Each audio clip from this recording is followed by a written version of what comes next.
Hola chicos y chicas, vamos a empezar nuestra segunda clase de español. Hoy vamos a hablar de un asunto muy importante, pero antes vamos a recordarnos de sus ayudas. São esses aplicativos que nós já conversamos sobre ele na primeira aula no início do ano. Então, como é uma aula sobre verbos, eu acho que o El Conjugador, que é o aplicativo de conjugação de verbo, vai ajudar bastante vocês, tá? Bom, peguem o livro e abram na página 13, porque é lá que está o conteúdo que nós vamos estudar hoje. Hoje nós vamos falar sobre el presente de subjuntivo. Então, vamos conhecer a finalidade do presente do subjuntivo, o seu uso e algumas características da sua conjugação. Bom, o presente do subjuntivo, ele é um tempo e um modo verbal que também existe na língua portuguesa. Então, isso facilita o entendimento de vocês. Língua portuguesa e língua espanhola têm a mesma finalidade e o mesmo objetivo no uso do presente do subjuntivo. Então, se você entende o uso do presente do subjuntivo em português, automaticamente você está entendendo em espanhol. E vice-versa. Se você entender hoje na aula de espanhol, também vai servir para a aula de português. Isso é muito legal, né? Quando as duas línguas se juntam e elas são únicas. Isso ajuda muito vocês no entendimento da estrutura. Então, vamos lá.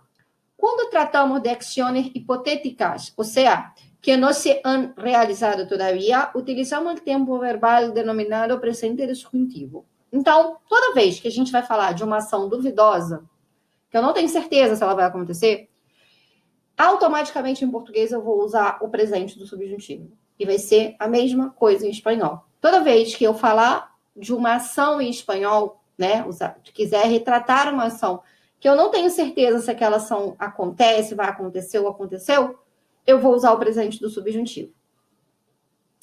Então, olha o que diz a apostila pra gente. El subjuntivo expressa uma atitude da persona com respeito a alguém ou a algo. Então, a gente vai estar sempre falando de uma ação.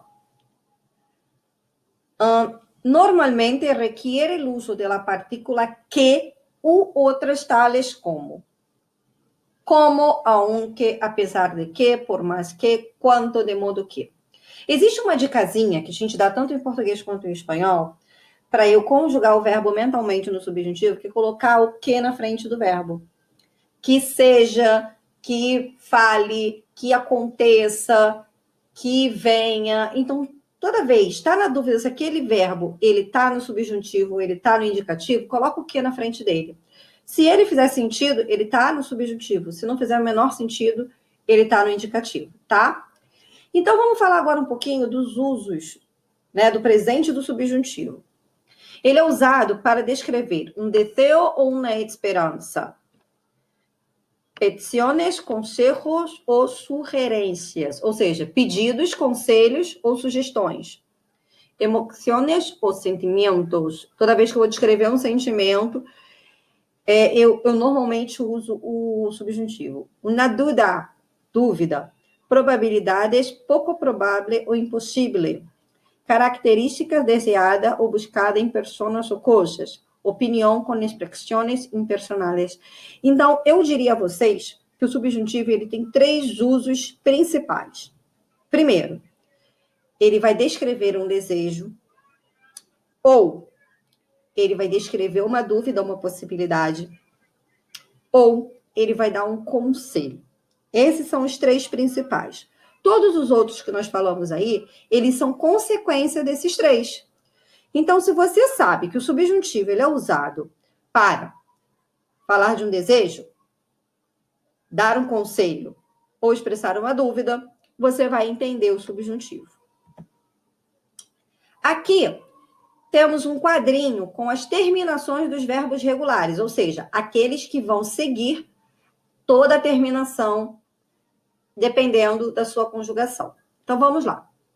Verbos terminados em ar.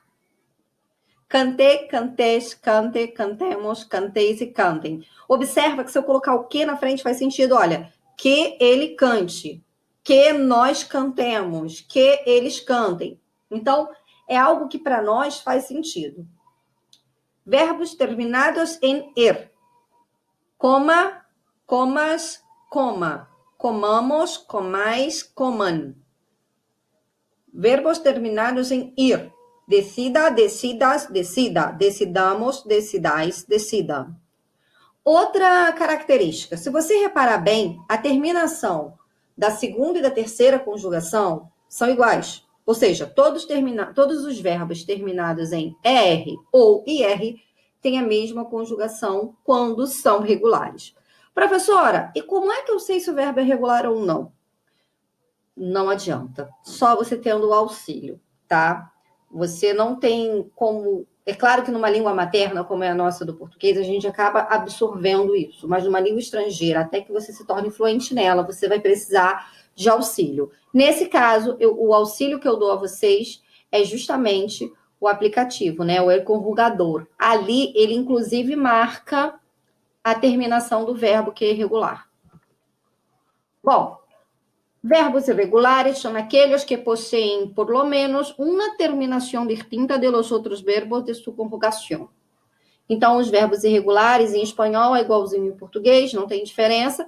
Se em uma das pessoas do discurso a terminação se altera, ele já é considerado irregular. Não precisa ser em todas. Uma pessoa só é o suficiente. Então, aqui eu começo a colocar os verbos que vocês vão precisar para fazer os exercícios. São eles. O conhecer, reparem que em vermelhinho muda a conjugação, né? Entra a letra Z. O saber, reparem que sai a letra B e entra a letra P. A ser, sai a letra C e entra a letra G. E o dar, que é totalmente irregular, tá? Venir, também é totalmente irregular. Reparem onde está em vermelho.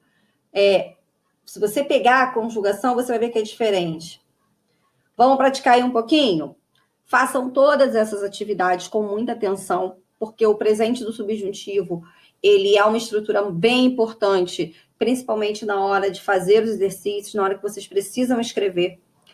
Depois, vocês vão me enviar a resolução dos exercícios para o meu e-mail, que está aí até o dia 6 de abril. Haga los ejercicios con atención. Cuídate. Estaremos juntos muy pronto. Besos y besitos. Hasta luego.